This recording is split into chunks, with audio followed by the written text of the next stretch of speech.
great to see you. Thanks for joining us today. Happy to be with you. Now, you've called Jeb Hensarling's bill, quote, a direct threat to important police powers that allow the states to protect their citizens against fraud and financial abuse, and that enable the states to avoid becoming havens for fraud. So my question to you, Bill, is how exactly does the bill diminish securities regulation power at the state level?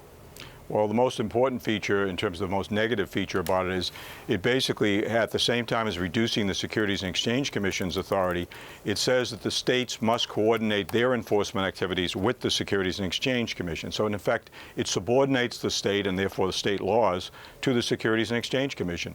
The history here is very clear. The states have been very effective in protecting our citizens when we see fraud. In fact, very often we have preceded the Securities and Exchange Commission in identifying industry-wide problems.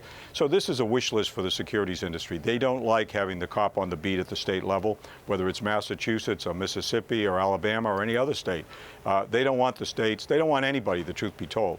Another aspect of the bill that's particularly bad is the bad actor provision that presently would prohibit certain institutional entities who are convicted of misconduct from automatically taking advantage of certain status in terms of non-public offerings. This would be effectively done away with. So the protection that average investors would have from bad actors would be done away with. And thirdly, it would diminish the ability of the states to either collect fees or fines where they find inappropriate activity. This is all about taking care of the people in the securities industry, and it's all about putting at risk investors, both individuals and investors. Jeb, institutions. Bill, thanks so much for joining us. And so I spent several years, more than 10 years on Wall Street, and one part of the fiduciary rule in my experience makes all the sense in the world to protect our clients. But one part of it was around the world of 401ks, and that investment advisors were very excited for the fiduciary rule because it would protect clients where some of the big banks would no longer be able to administer those big plans because they didn't have that fiduciary relationship. Do you think that's a motivation here with that more than $5.5 trillion market? Absolutely. I mean, the rhetoric around the fiduciary rule has been, oh, no one will service these people. Well, that defies reality. Reality is when there's money on the table, when there's a market out there to be serviced, it's going to be served. The amazing thing about the fiduciary rule, it's such a simple concept. You have to put your client first. You have to disclose to people. And the fact that so many financial institutions have prepared to adapt to the fiduciary rule and are ready to go forward with it indicates it wasn't this onerous burden.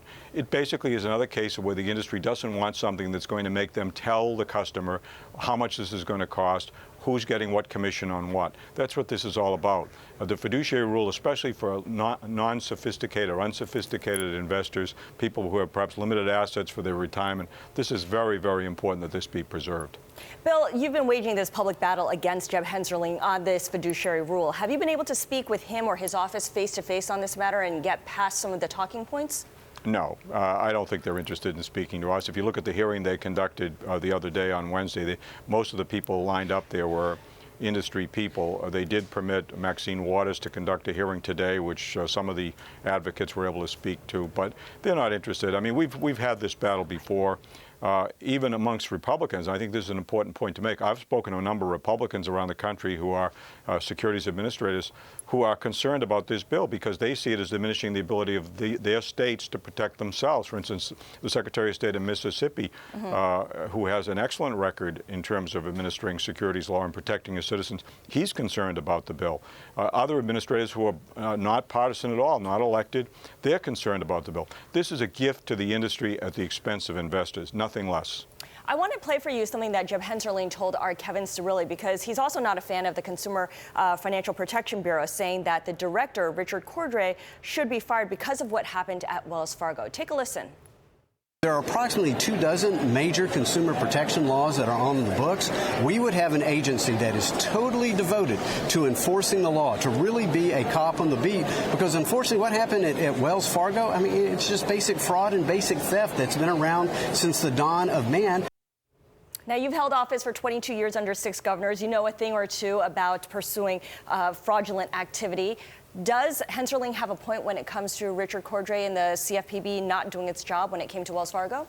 No, I don't think so. I mean, one of the issues with Wells Fargo, and I obviously wasn't involved directly in the case, but I have read of it extensively, is that it was a deliberate fraud on the part of individuals who created false accounts. We have spoken with people who were investors at Wells Fargo. They had absolutely no idea there were accounts being created in their name. So when you have an entity that's going to go out of their way to do fraud, in this case on a massive scale, you can't expect immediately you're going to hear about it. But this only reinforces, I find interesting, you talk about the cop on the beat. We are the cop on the beat, the states and the people we talk to, because people can call people like me and others in other states and get reaction promptly. And to diminish our authority to the benefit of the industry, I think is inconsistent with the attitude that Mr. Henseling is suggesting.